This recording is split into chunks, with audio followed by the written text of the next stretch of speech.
National gold silver refinery and jewellers असोसिएशनच्या वतीने आम्ही बरेच दिवस झालं मागचे 7-8 महिने किंवा एक वर्षभर आपल्या असोसिएशनच्या किंवा गलाय बांधवांसाठी बरंच काम आम्ही करत राहिलेलो आहे. त्यातले मेजर आपले जे कामं मागच्या वर्षी म्हणजे 2024ला जे घडलेलं आहे ते म्हणजे आपल्या असोसिएशनला national gems and jewellery council of इंडियामध्ये एक स्थान देणे, डायरेक्टरशिप. दुसरी गोष्ट म्हणजे BISने आपल्या कमिटीमध्ये जे हॉलमार्किंगचं जे बुलियनच्या हॉलमार्किंगच्यासाठी जे नवीन आता नियम ते काढणार होते त्याच्यात आपल्याला कमिटीमध्ये तिसरा अंग म्हणून सिलेक्ट केलेला आहे, जिथं कुठलीही गोष्ट उद्या एक नियम बनायच्या अगोदर आपल्या लोकांना किंवा आपल्या असोसिएशनला विचारल्याशिवाय कुठलाही नियम ते काढणार नाही. ते मागचे 3 वर्ष झालं आम्ही ते पुढे ढकलत आलेलो आहे. त्यामुळं काय कारणामुळं इन्फ्रास्ट्रक्चर अजून रेडी नाही हॉलमार्किंगचा, किंवा आमचे जे गलाय बांधव आहेत त्यांचे स्ट्रक्चरच एवढा छोटा आहे की 5 ग्राम ते 10 ते 100 ग्रामपर्यंत करणारे बरेचसे व्यापारी लोक आहेत आमचे. त्यांच्यासाठी आम्ही 18 ते 20 महिने पुढं टाईम विचारलो होतो आणि त्यांनी ते मान्य केलेलं आहे. ते कशासाठी मान्य केलं? बिकॉज आपण already national gems and jewellery काउन्सिलमधलं आपण एक व्हॉइस असल्यामुळे किंवा एक शब्द असल्यामुळे त्यांनी ते आपल्याला स्पेशल कॅटेगरीमध्ये आपल्याला टाकलेलं आहे केंद्र गव्हर्नमेंटने, ते ब्युरो ऑफ इंडियन स्टँडर्डच्या बरेच मीटिंगमध्ये. त्यामुळं आपले जे प्रतिस्पर्धिक आहेत, जे BISचे मोठे रिफायनर्स आहेत, त्यांनी ऑलरेडी आपल्याबद्दल असं एक धोरण बनवलं होतं की हे लोक प्युअर सोनं मार्केटमध्ये देत नाहीत किंवा 99-50च्या खाली देतात, 99-90 यांच्याकडे क्षमता नाही आहे. आता मागचे 100 वर्ष आपले लोक तेच करत राहिलेलो आहे. हे अचानक मागच्या 10 वर्षात हे कुठून बाहेर आले, त्यांचे कामं जेव्हा कमी झाले त्यामुळं त्यांना वाटायला लागलं की हे धंदा सुद्धा त्यांना एक ऑपॉर्च्युनिटी आहे. पण आपल्या लोकांना त्यांनी बरेच त्रास द्यायचा प्रयत्न केला होता पहिले 5-6 महिने. नंतर ते एकत्र आपल्याबरोबर जुडले. ते म्हटले की बाबा एकामेकाच्या ह्याच्यात पाय घालून आपल्याला पुढं काय त्याचं प्राप्त होत नाही.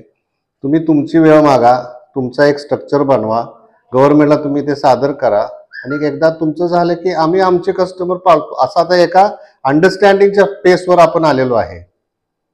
फक्त एकच आहे, बरेच नियम आणि रूल्स बदलत राहतात.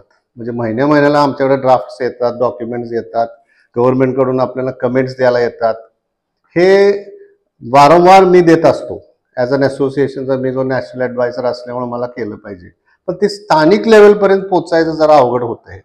आपल्याला आपली लोक एवढे स्टेट्समध्ये आहेत, जर स्टेटमध्ये नाही म्हटलं तरी 3-4 हजार आपले गलाय बांधव आहेत. हे 3-4 हजार गलाय बांधव प्लस इंटू आपण सगळे स्टेट्स आणि छोटे छोटे कसबे जर पकडले तर आज आपल्याकडे नाही म्हटलं तरी 22 ते 23 हजार गलाय बांधव आहेत. आता ह्या बांधवांना एकत्र तर एका ठिकाणी आणता येत नाही. तरी आमचा नवीन एक प्रयत्न आता चालू आहे की 3-4 महिन्यात आपल्या विट्यात एक एक्झिबिशन कम मोठा एक मेळावा घ्यायचा आहे, जिथं सगळे घटक, नुसते नॅशनलचे मेंबर नाहीत, देशव्यापी गलाय बांधव जे आहेत ते छोट्यातला छोटा व्यापारी, पण तो मालक असायला पाहिजे. त्यानं ह्याच्यात सहभाग होऊन तिथं दुसऱ्या दिवशी एक मशिनरीचा एक्झिबिशन ठेवणार.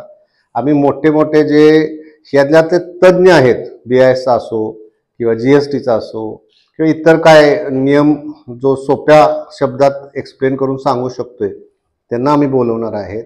एक 5-6 तासाचा तो एक दिवसचा पूर्ण सेशन असणार आणि दुसऱ्या दिवशी एक्झिबिशनचा सेशन असणार. हे पहिल्यांदा आपण विट्यातच नाही, इंडियात पहिल्यांदाच असा एक प्रयत्न करतोय. आम्हाला तुमच्या माध्यमातून, प्रसार माध्यमातून एवढंच एक विनंती आहे, जेवढं जमल तेवढं ह्याला प्रमोट करावे. जिथं आपल्या लोकांना हे डायरेक्टली इफेक्ट होणारा धंदा आहे, त्यांनी एकत्र यावे, ऐकावे. तिथं काय आपण काय कुणाकडून काय प्रेशर नाही की इकडे जॉईन व्हा तिकडे जॉईन व्हा, कुणाला काय पैशाचा काय मानदंड नाही. फक्त अटेंडन्स पाहिजे, त्यांचं रजिस्ट्रेशन करावे लागेल, ते कुठून काय येत आहे त्याचं आपल्याला माहिती दिली पाहिजे आणि एका छताखाली एक भाव एकमेकासारखं एकाच पातळीवरती आपण आहे समजून एक मीटिंग आम्ही एक 2-4 महिन्यात घ्यायचा विचार आहे. प्रतापदादा साळुंखेंच्या स्मरणार्थी कदाचित मार्च जयंतीनिमित्त आता आम्हाला करायचा एक उद्दिष्ट आहे. बघू कसं कसं होते आणि जेवढं तुम्ही आम्हाला प्रमोट करशील, जेवढं ह्याच्याबद्दल तुम्ही माहिती देशील लोकांना, त्यामुळे हे आपल्या वेट्या भागातच नाही, चार चार तालुका किंवा पूर्ण डिस्ट्रिक्टला किंवा या जिल्ह्याला इफेक्ट होणारा एक एक धंदा आहे. हे बंद झालं तर अक्षरशः आपल्या लोकांना आता रस्त्यावर उतरल्याशिवाय दुसरा पर्याय नाही. आणि ही संधी का घ्यावी, का मला आपल्याला जेव्हा गव्हर्नमेंटच आपल्याला एवढं साथ द्यायचं ठरवलेलं आहे, आपण ती एक मोठी ऑपॉर्च्युनिटी समजून त्यांच्याकडे आपला सगळं प्रॉब्लेम सांगायला शिकायला पाहिजे. आपल्याला असं वाटतंय की बाबा ही असोसिएशन फक्त छोट्या थोड्या लोकांसाठी निगडीत आहे, तसं नाहीये. हे असोसिएशन मध्ये जेव्हा नियम बदलतो हे सगळ्यांना पूर्ण गळा बांधवायला इफेक्ट होणार आहे.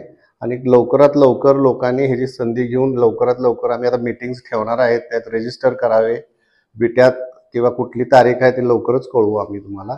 आणि तुमचं सतत सहभाग आहेच, पण आता जरा थोडं जोमाने करायला लागणार, कारण हे एक मोठा एक लोकांचं एक लाईफ अँड डेथचा एक सिच्युएशन आलेलं आहे. ह्याच्या पुढे आता काय राहिलेलं नाहीये. शेती तुम्हाला माहितीच आहे कसं आहे, ह्या व्यापाराशिवाय पैसा ह्या विट्यात येणार नाही किंवा ह्या भागात येणार नाही. त्यामुळे प्लीज इथेच विनंती आहे. आणि बाकी काय असले प्रश्न तर तुम्ही विचारू शकता मला.